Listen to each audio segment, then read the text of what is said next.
Hello student, ফিরে আসলাম একটা ক্লাসে। আজ তোমাদের করাবো সপ্তম শ্রেণী গণিত রায় মার্টিন প্রশ্নবিচিত্রা থার্ড ইউনিট টেস্ট 2025। দেখো 183 পাতায় আজকে তোমাদের 17 নম্বর স্কুলটা নিয়েছি। এর আগের 1 থেকে 16 নম্বর স্কুল দেওয়া হয়ে গেছে। যারা দেখুন আগের ক্লাসগুলো দেখো। অনেকে কমেন্ট করছো, তোমরা কেউ ধরো 12 নম্বর স্কুল দেখছো, তো 12 নম্বর স্কুল পর বলছো, অনেকে কমেন্ট করেছে স্যার পরের স্কুলটা দিন। তো তোমরা এখন জানো না যে প্লে লিস্টে আমার সব ক্লাসগুলো বেশিরভাগ যে বললাম যে 16 থেকে তোমাদের দেওয়া হয়ে গেছে।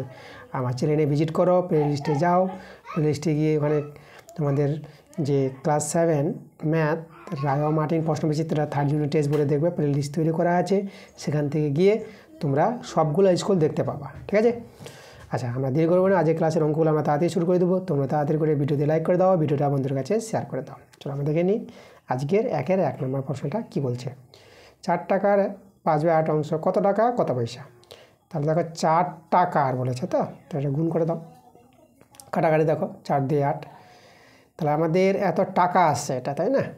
এই যে 5/2, তাহলে 5/2 যে টাকা, একে আমরা যদি 100 দিয়ে গুণ করে দিই তাহলে আমাদের কী হয়ে যাবে? পয়সা হয়ে যাবে এটা। তাহলে গুণ করে এটা এখানে 50, তাহলে এখানে আমরা দেখতে পাচ্ছি 5 5 25 মানে 250 পয়সা।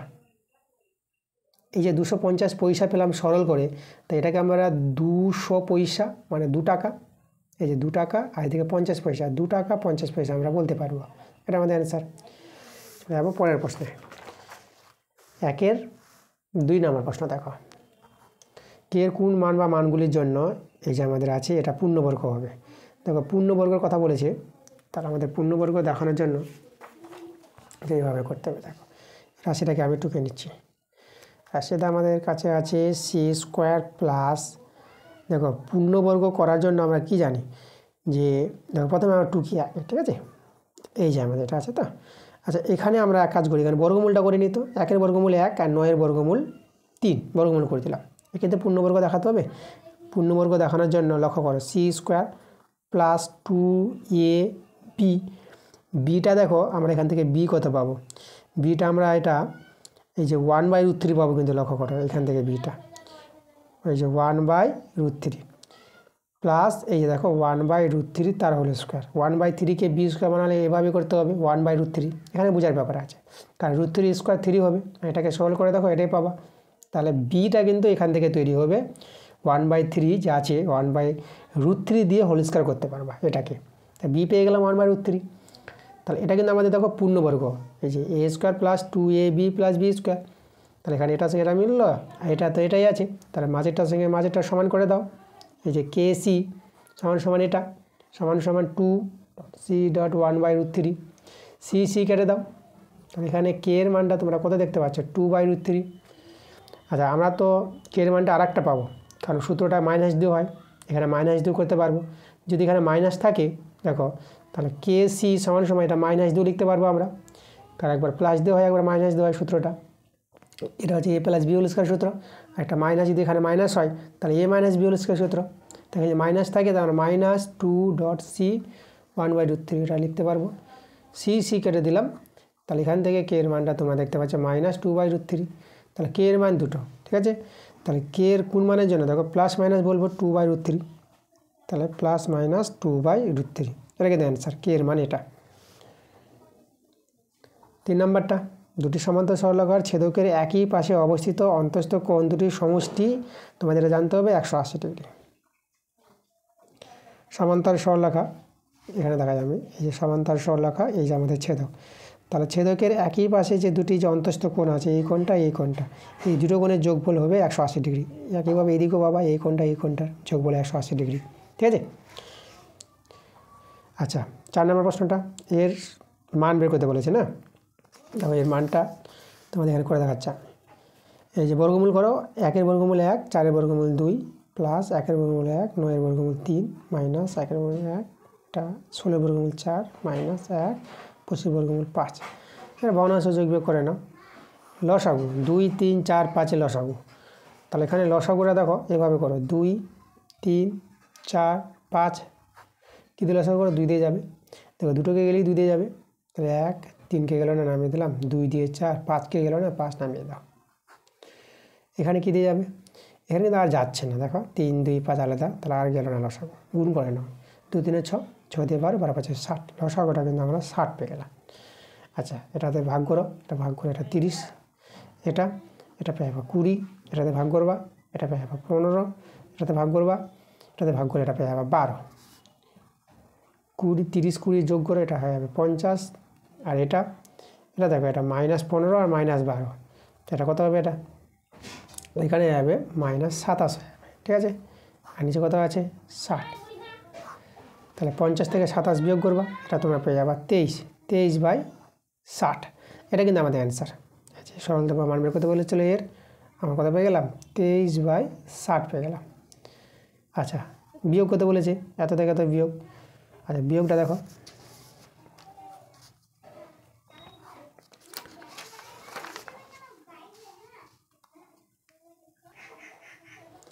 প্রথমটা দেখো কত আছে, 2a + 3b - 5, এই থেকে জায়গায় বিয়োগ বসে দাও, b + a বন্ধনী ওটা, 2a + 3b - 5 - b - a, যোগ বিয়োগ করা, 2a থেকে a বিয়োগ হবে, একটা a, এটাও বিয়োগ হবে, প্লাস 2b -5 বসে গেল।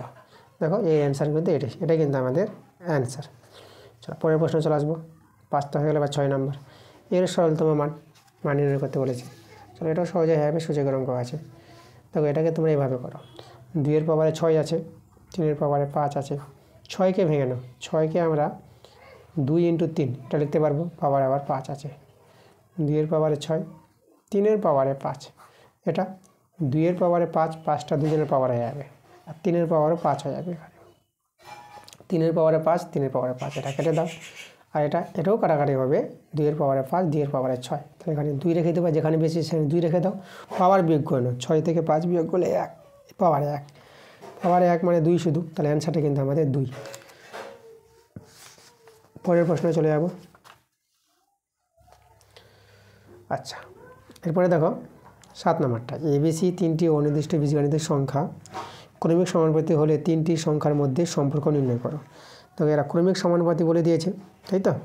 আচ্ছা, তাহলে ক্রমিক সমানুপাতি যদি বলে দেয়, তাহলে এদের মধ্যে সম্পর্ক দেখো, খুব ভালো প্রশ্ন, কী সম্পর্ক পেয়ে যাবো? ABC 3টি যদি ক্রমিক সমানুপাতি হয়, যারা 0 নয়, তাহলে আমরা কিন্তু বলতে পারবো, দেখো এভাবে বলতে পারবো, চলো এখানে বলে যাবে, A/B = B/C, 3টি সংখ্যা ক্রমিক সমানুপাতি হলে, দেখা যাচ্ছে না, সরি, এই যে দেখো, 3টি সংখ্যা ক্রমিক সমানুপাতি যদি হয়, তোমরা লিখতে পারবা A/B = B/C, মানে মাঝেরটা কিন্তু দুবার ফিরে আসবে। তাহলে এখান থেকে তোমরা A/B আর B/C, এখান থেকে বর্গমূল করো, দেখো B² আর এদিকে AC, এই যে আমাদের দেখো ABC এর মধ্যে সম্পর্ক এটা, B² = AC। ওকে, 8 নম্বরটা আগের ক্লাস হয়ে গেছে, তোমাদের যেতে হবে, আমি স্কুল নম্বর বলে দিচ্ছি, 4 নম্বর স্কুলে 1-এর 1 নম্বর প্রশ্নটা। 9 নম্বরটা, আচ্ছা 9-এর প্রশ্নটা দেখো, এখানে আমাদের এর মানটা -2 দেওয়া আছে, তাহলে লক্ষ্য করো, এই যে দেখো A দিয়ে গুণ করে দাও, তাহলে A দিয়ে গুণ করলে এটা A² পাবা, এটা A কেটে গেলে মানে এটা 1 থেকে যাবে, এদিকে -2A এভাবে পেয়ে যাবা। এখন A² এটা +2A +1, সবাইকে বাঁদিকে নিয়ে আসলাম, এটা পূর্ণবর্গের প্রকাশ করতে পারবা, মানে এটা A + B 4 হোল স্কোয়ার হবে এটা, তাহলে A + 1 = 0, স্কোয়ার আছে, 0-এর জন্য তোমরা স্কোয়ার উঠাতে পারবা। A এর মানটা এখান থেকে দেখো, এটা A আছে, A এর মানটা কিন্তু -1 পাচ্ছ, চলো পুট করে দাও এখানে, তাহলে এখানে যদি পুট করে দাও, দেখো এই যে এখানে, তাহলে এখানে -1 পাওয়ারে 2024 +1 বা এখানেও -1 পাওয়ারে 2024। এবার লক্ষ্য করো, পাওয়ারটা কিন্তু জোড় সংখ্যা, তাহলে মাইনাসটা প্লাস হয়ে যাবে, আর এটা 1-এর পাওয়ারে যাই থাক না কেন 1 হয়, একইভাবে এটা 1/1, তাহলে 1 + 1, তাই তো? তাহলে 1 যোগ করে কত? 2। দেখো আমরা 2 কিন্তু পেলাম অ্যান্সারটা, প্রশ্নে -2 দেওয়া আছে অ্যান্সারে, তাহলে অ্যান্সারে -2 হবে না কিন্তু এখানে, বুঝলা? কত অ্যান্সারটা হবে? 2 হবে এখানে। ওকে, তাহলে এর মানটা কিন্তু আমরা 2 পেলাম। আচ্ছা, বর্গমূল নির্ণয় করতে বলেছে এর, বর্গমূলটা দেখো, তাহলে এর বর্গমূল করার জন্য আগে সরল করে নাও, এটা যদি সরল করো 24-এর বর্গ, 24 গুণ করবা 576 পেয়ে যাবা, আর 10-এর স্কোয়ার তো 100, এটা যোগ করলে কত হবে? 676, 676 এর বর্গমূল √/676 ঠিক আছে। এত এর বর্গমূল 676 বর্গমূল করবা, তোমরা পেয়ে যাবা 26 পেয়ে যাবা। বর্গমূলটা একটু দেখাই আমি এখানে, এভাবে নিতে হয় ডান দিক থেকে জোড়া 3কে নাও, তাহলে 2 নিলে 2 দিয়ে 4, 3 নেওয়া যাবে না, 3 3 9 বলে, তাহলে 2 দিয়ে 4, এটা আমাদের 2 দিয়ে ডবল, 2 এর ডবল বসালে কত হবে, এটা 4 হয়ে যাবে এখানে। আচ্ছা এবার দেখো, এবার নামিয়ে দাও এটা, এবার এখানে 6 বসাও, 6 দিয়ে গুণ করো, 276 পেয়ে যাবা। তাহলে এখানেও 6, দেখো আমাদের 26 বর্গমূলটা চলে আসলো। ওকে, পেয়ে গেলাম অ্যান্সার 26। 10 নম্বর হয়ে গেল। এবার 2 এর প্রশ্ন বলো। আমাদের দেখো a ইন্টু বি দেওয়া আছে 24, বি ইন্টু সি দেওয়া আছে 48, সি ইন্টু এ দেওয়া আছে 32, এখান থেকে এ বি সি এর মান বের করতে হবে বুদ্ধি করে। চলো, ভালো প্রশ্ন দিয়েছে। দেখো এখানে তোমরা এভাবে করো, খুব ভালো অঙ্ক আছে। দেখো এ গুণিত বি আছে, তো 24 আছে, 24কে তোমরা ভেঙে নাও, 24কে 4 ইন্টু 6 লিখো। ওকে, তারপর কে আছে, বি গুণিত সি আছে 48 আছে, 48কে ভেঙে দাও, 6 গুণিত 8 করে দাও। ওকে, এবার কত আছে, সি গুণিত, এই যে সি গুণিত এ 32 আছে, তাহলে আমরা 32টাকে এখানে আমরা ভেঙে নেব। ঠিক আছে, তাহলে 32টাকে যে আমরা ভাঙি, এই দেখো সি গুণিত এ আছে, তো তাহলে এখানে দেখো 32টাকে তোমরা 8 গুণিত 4 করে দাও। দেখো এখান থেকে তোমরা কিন্তু পেয়ে গেছো এর মানটা, দেখো এর মানটা 4, এই যে এর মান আমরা বলে দেবো 4, বি এর মানটা এখান থেকে 6 বলে দেবো কম্পেয়ার করে, বি এর মানটা 6, আর সি এর মানটা 8 বলে দেবো। দেখো সি সমান 8, এখানে দেখো সি সমান 8 আছে, এটাকে 4 বলেছে, দেখো এটা এখানে 4-এ আছে। তাহলে এই যে 3টি সমীকরণ থেকে আমরা বলতে পারবো এ এর মান, বি এর মান, সি এর মান, এইভাবে। এটাই কিন্তু আমাদের অ্যান্সার। আচ্ছা এবার দেখো 2 নম্বর প্রশ্নটা। 2 এর প্রশ্নটা আগের ক্লাসে করা হয়ে গেছে, তোমাদের যেতে হবে স্কুল নাম্বার 11। ঠিক আছে, 11 নম্বর স্কুলে তোমাদের একবার 2 এর 2 নম্বর প্রশ্নটা। এবার 3 নম্বর প্রশ্নটা কী বলেছে, দুটি সরলরেখার সমান্তরাল হওয়ার শর্ত। দুটি সরলরেখার সমান্তরাল কখন হবে, যখন দুটি সরলরেখা কোনো বিন্দুতে ছেদ করবে না, তাই না? মানে সরলরেখা দুটি কোনো বিন্দুতে ছেদ করবে না, কোনো বিন্দুতে ছেদ করবে না। কারা? সেই দুটি সমান্তরাল সরলরেখা। দুটি সরলরেখা যদি কোনো বিন্দুতে ছেদ না করে, তখন সেই দুটি সরলরেখাকে বলবো সমান্তরাল সরলরেখা। ঠিক আছে, এটাই কিন্তু শর্ত, খুব ইম্পর্টেন্ট শর্ত। 4 নম্বর প্রশ্নটা। আচ্ছা 4-এর প্রশ্নটা দেখো, আমাদেরকে পূর্ণবর্গরে প্রকাশ করতে বলেছে, তাহলে সহজে করে নিতে পারবো। 1কে 1 স্কোয়ার করে নাও, ঠিক আছে, আর 2a হচ্ছে 1, আর এখান থেকে আমরা বি পেয়ে যাবো, 2/ab হবে। দেখো 2/ab, দেখো এখান থেকে ব্যালেন্স করো, 2 দিয়ে 4, 4 দিয়ে দেখো এটা গুণ করে এটা মাঝেরটা পেয়ে যাবে। আর 2/a তার হোল স্কোয়ার, এটাকে ভাঙাও, 2/a হোল স্কোয়ার মানে এটা 4/a স্কোয়ার পাবা। তো দেখো আমরা সাজিয়ে নিয়েছি, a square plus 2ab plus b square পূর্ণবর্গ, a প্লাস b, b হচ্ছে 2/a তার হোল স্কোয়ার, এটাই অ্যান্সার। 5-এর প্রশ্নটা দেখো, 5-এর প্রশ্নটা কী বলেছে, এখানে এল স্কোয়ার প্লাস এম স্কোয়ার 13 দেওয়া আছে, এল প্লাস এম 5 দেওয়া আছে, এল এমের মানটা বের করতে বলেছে। তাহলে আমরা করব কি, আমরা এই যে আমাদের দেওয়া আছে এল প্লাস এম 5, আমরা উভয় পক্ষে এটাকে বর্গ করে নিচ্ছি আমরা। হ্যাঁ, তাহলে আমরা সূত্র হচ্ছে আমাদের এল স্কোয়ার, এই যে L square plus M square plus 2lm A plus B whole square সূত্র, এইদিকে 25। L square plus M square মানটা আমরা 13 জানি, 2lm, দেখো lm এর মানটা বেরিয়ে আসবে 25, 2lm। আচ্ছা 25 থেকে এদিকে 13 বিয়োগ করবা, তাহলে 25 থেকে 13 বিয়োগ করে কত পেয়ে যাবে, 3-এ কত দিলে 5, এটা হবে আমাদের 2, আর 1-এ কত দিলে 1, 12। তাহলে 25 থেকে 4 বাদ দিলে 12, 2 6 12। তাহলে দেখো এখান থেকে আমরা lm এর মানটা কত পেয়ে গেলাম, 6 পেয়ে গেলাম। আচ্ছা 6 নম্বরটা, ত্রিভুজের সর্বসমতা হওয়ার শর্ত। দেখো ত্রিভুজের সর্বসমতা হওয়ার শর্ত তোমাদের বই থেকে দেখিয়েছি, তা বই থেকে আমি তোমাদের আবারও দেখিয়ে দিচ্ছি, বইয়ে কোন পাতায় পাবা তোমরা।